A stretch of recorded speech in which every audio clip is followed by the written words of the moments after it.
Ne bi ja voleo sad, ako treba narod toliko da izgine. Ako može krimski scenario, bio bi srećan.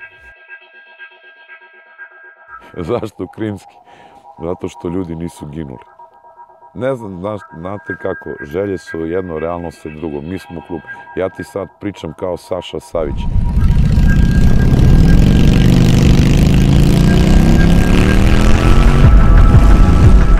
It's in some way realistic that the Republika Srpska will leave Bosnia? If you ask the people, 95% of the Serb population will say yes to that question. How that can be done, that's another story. There are just two possible ways. One way is to make it in agreement with the other two ethnicities here in Bosnia. But because of the three different visions of the Bosnia, this is unrealistic. Bosniaks would like to see Bosnia without the entities. Serbs would like to see independent RS. Croats would like to see, let's say, a third entity. So there is no way to agree among us. Jedino što me ovdje interesuje srpski narod i Republika Srpska. Za mene je Bosna i Hercegovina privremena kategorija. Vozi me na Pale preko ledina, tamo živi moja jedina. Živeli, živele Pale, Republika Srpska, živeli svi Srbi svijeta, živela Srbija! Milorad Dodik je nejvýraznějším představitelem Srbů v Bosně a Hercegovině. Od konce 90. let střídal posty premiéra a prezidenta Republiky Srbské, převážně Srby osídlené části Bosny, kterou se Srbové během rozpadu Jugoslávie na začátku 90. let snažili odpojit od Bosny. Dodik své voliče posledních 12 let mobilizoval na tom, že zařídí odpojení Republiky Srbské od Bosny a její připojení k Srbsku. Tento krok by znamenal rozpad Daytonských mírových smluv, které od poloviny 90. let umožňovaly mírové soužití tří dominantních etnik v zemi pod mezinárodním dohledem. Na otázce nezávislosti Republiky Srbské sbírá Dodik hlasy i letos, kdy se ve volbách poprvé snaží stát členem kolektivního prezidentství Bosny a Hercegoviny. Dodika jsme našli, ale nevypadá to, že by byl tady tý Břavě úplně ochotný dávat rozhovory, jako nám před chvilkou slíbil, takže se cpeme za ním a uvidíme, co z toho bude.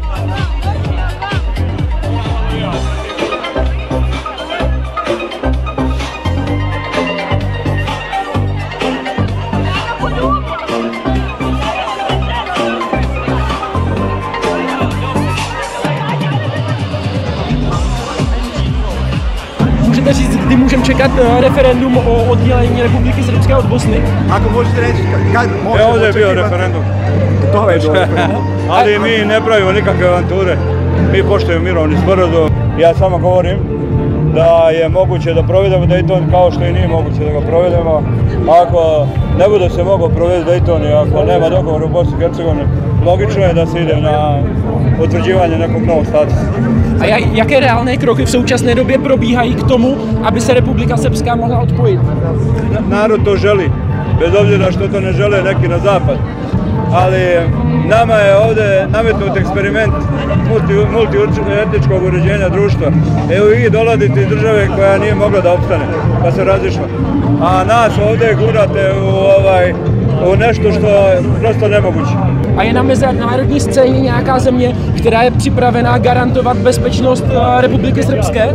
Imamo međunarodni prijatelj, ne skirajte se vi za to. Hvala lijepo.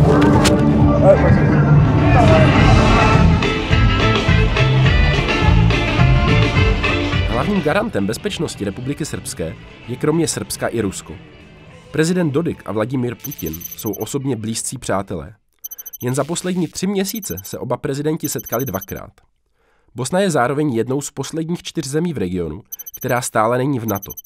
A Rusko se snaží zařídit, aby se situace ani po volbách nezměnila. 2 týdny před volbami proto přijel ruský ministr zahraničí Sergej Lavrov podpořit proruského kandidáta přímo do hlavního města Republiky Srpské, Banja Luku.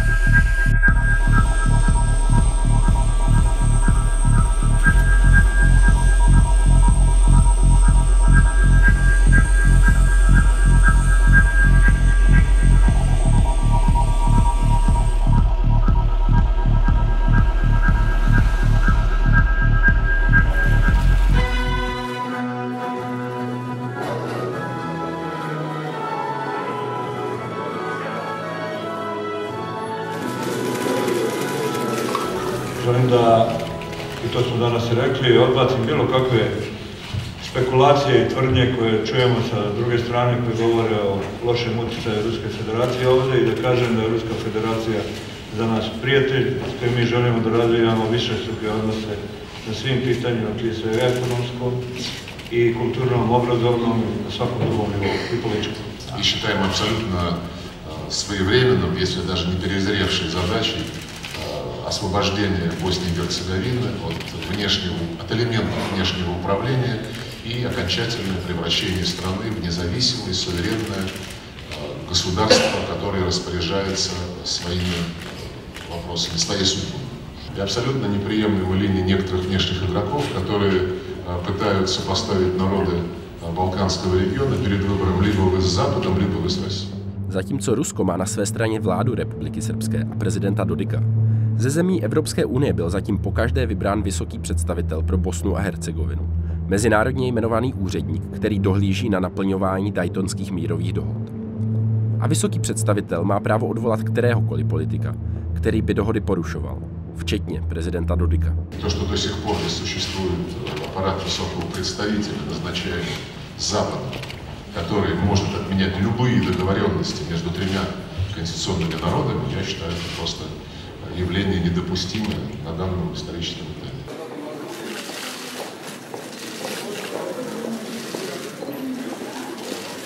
Vysoký představitel je nicméně hlavní garancí, že mírové dohody budou naplňovány. A přehodnocování jejich obsahu by podle většiny zúčastněných stran mohlo znamenat reálnou hrozbu války. No, pan ministr Lavrov také říkal, že je to protektorát, jo, že jsem já nějaký malý diktátor, něco tak podobného říkal. No, oni myslí, že Bosna a Hercegovina může být jenom jako suverénní země i úplně svobodná země, jo, jestli tady už cizinci nebudou. Kromě prezidenta Dodika si změnu uspořádání Bosny a Hercegoviny přeje i chorvatský kandidát do kolektivního prezidentství, Dragan Čović. Čović prosazuje vznik třetí územní jednotky v rámci Bosny a Hercegoviny, která by byla obývaná převážně Chorvaty. Úspěch těchto dvou kandidátů by znamenal jejich ovládnutí kolektivního prezidentství a možné vykročení směrem k rozkladu země. A já mám pořád mandát Spojených národů, já bych mohl tady intervenovat v takovémto případě, ale já myslím, to je zatím hypotetická otázka. Kdyby se ta hypotetická otázka stejně stala reálnou, jste připravený intervenovat a odvolat prezidenta Dodika? Já jsem vždycky připravený a já mám podporu také Rady bezpečnosti v New Yorku, co se týká mého mandátu. Přes odhodlání vysokého představitele se dnes na domácí i mezinárodní scéně objevuje stále více předpokladů k tomu, aby se v případě politického rozhodnutí mohla Republika Srbská osamostatnit dřív, než stihne mezinárodní společenství zasáhnout. Ruští instruktoři od jara cvičí jednotky policie Republiky Srbské v novém tréninkovém centru u Banja Luky. Policie republiky přitom byla nedávno vyzbrojena 2500 dlouhými zbraněmi ze Srbska. Jde o množství, které mnozí domácí i mezinárodní pozorovatelé považují za nepřiměřenou militarizaci policie. Vláda Republiky Srbské navíc před pár měsíci uveřejnila na svém webu pokyn pro policii a k jakýmikoliv prostředky zabrání činnosti federálních silových složek na území republiky. Jak vnímáte vlastně to, že Republika Srbská v současné době zaprvé vyzbrojila svou policii u Banja Luky, vzniklo výcvikové centrum právě pro policii, kam jezdí také instruktoři z Ruska? Odpověď ví jenom pan Dodik, ne? Asi má nějaký náměry, ne? Kvůli obavě o jednotu země zakázali letos na jaře bosenské bezpečnostní služby vstup na území Bosny a Hercegoviny zahraničním členům proruského motorkářského klubu Nočních vlků. Noční vlci z Republiky Srbské i ze Srbska se totiž účastnili akcí předcházejících odtržení Krymu od Ukrajiny a jeho anexe Ruskem.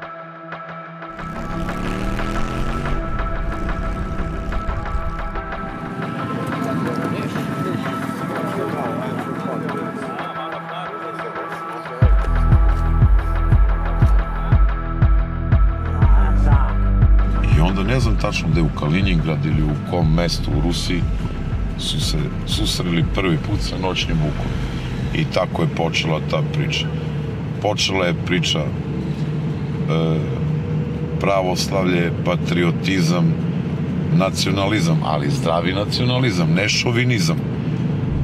Ja mislim da su njima naredili zapadni moćnici to jest da su te direkcije došle naredbe direktno iz vrha NATO, Amerike, Evropske unije i to. Zašto?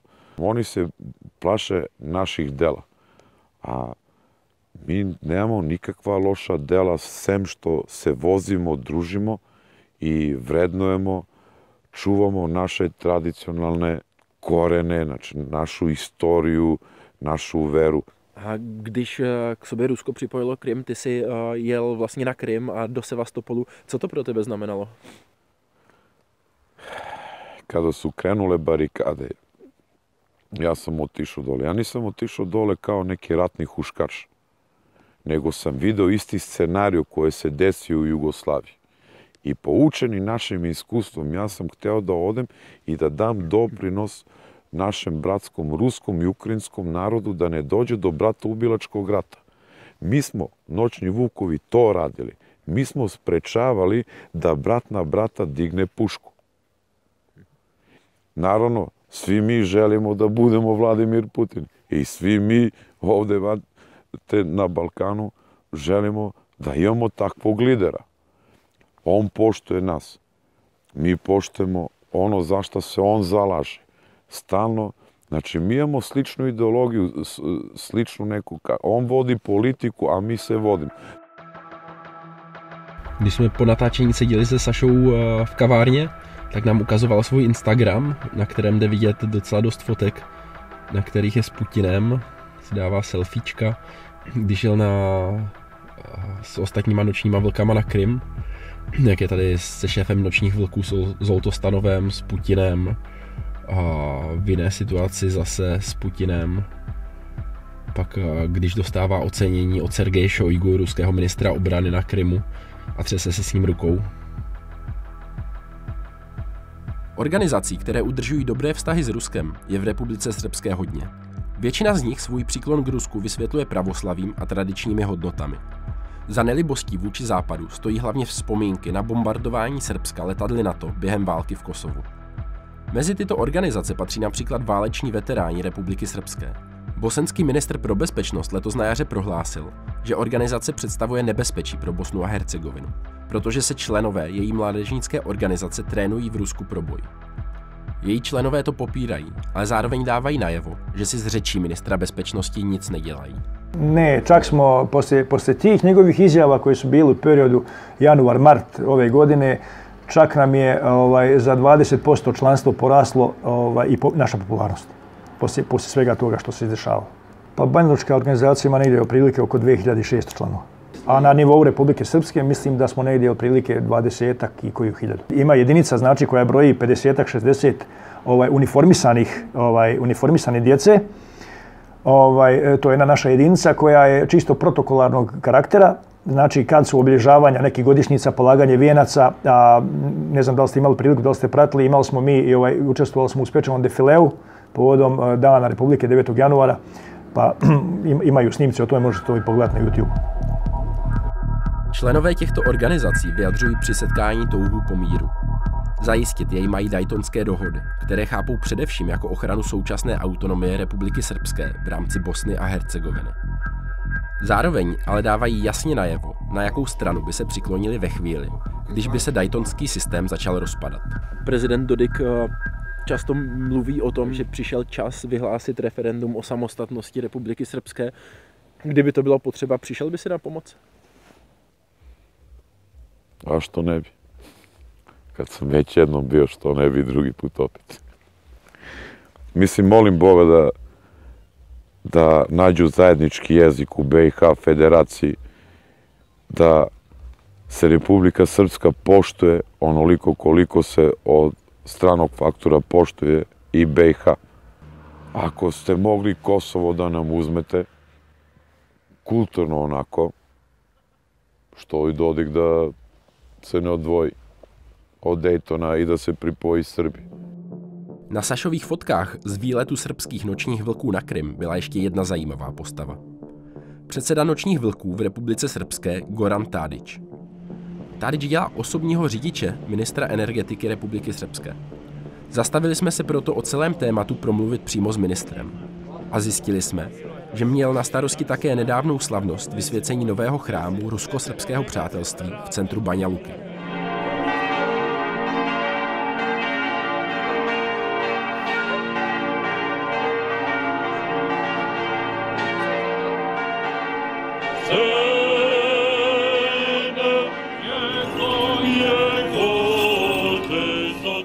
Pre nekoliko dana odlukom mitropolita Nižegorodskog i Arzamanskog gospodina Georgija odlikovan ordenom Ruske pravoslavne crkve, orden Svetog Georgija, zato što sam svojom aktivnošću dao vidan doprinos za afirmaciju odnosa i saradnje Ruske pravoslavne crkve i Srpske pravoslavne crkve. Ministr Djokic je jednou z hlavních spojek mezi Republikou Srbskou a Ruskem. Kromě toho, že stojí za stavbou nového chrámu rusko-srbského přátelství v centru Banja Luky, tak také jedná s ruskými energetickými firmami, které v Republice Srbské investují. A řidiče mu dělá jeden z členů motorkářského gangu Nočních vlků. Když ministr bezpečnosti Dragan Mektič mluví o tom, že se Rusko skrze investice a skrze konkrétní organizace, jako jsou například Noční vlci nebo srbská část, snaží ovlivňovat vnitřní politiku Republiky Srpske a Bosny a Hercegoviny. Proč tohle říká? Apsolutno nije tačno i ja se ne slažem sa stavom gospodina Mektića, jer zato nema ni jedne činjenice koja bi mogla dokazati tako pogrešan stav.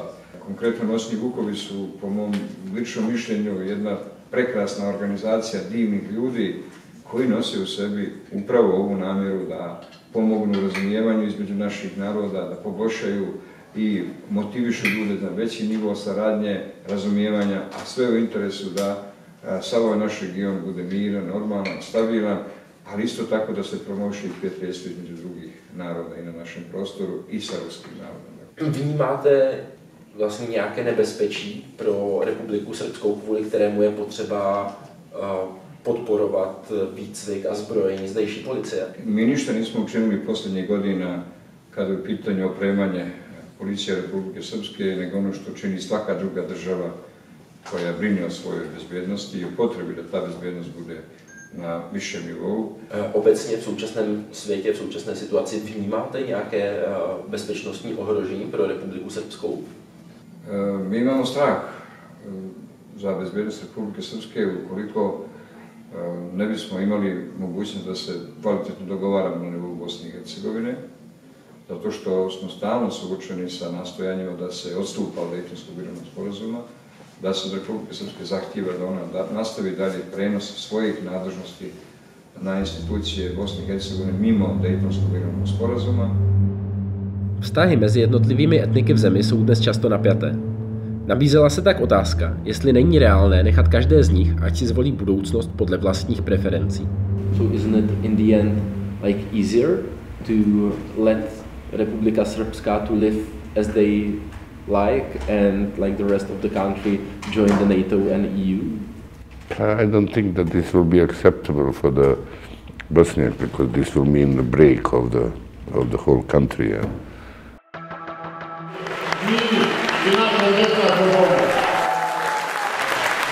Vnímáte v současné době možnost vyhlášení referenda o nezávislosti Republiky Srpske jako reálnou hrozbu? Cijepanje u teritorijalnom smislu Bosne i Hercegovine nije moguće bez novog rata. To bi značilo rat na području Bosne i Hercegovine.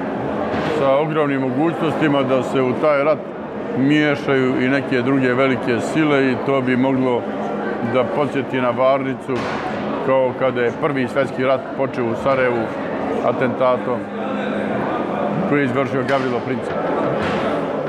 Vzpomínky na válku, která si před 20 lety vyžádala přes 100 000 životů, udržují u všech etnik v Bosně touhu vyhnout se dalšímu konfliktu. Náročná sociální a ekonomická situace v zemi nicméně otevírá, zvlášť u nacionalistů, volání po změnách. Podmínky pro to, aby se tyto změny staly, jsou prakticky připraveny. Otázkou je, jestli se u někoho objeví politické odhodlání vydat se na cestu, která by mohla vést k dalšímu krvavému konfliktu v zemi a kvůli zapojení mocností k nepředvídatelným koncům na mezinárodní úrovni.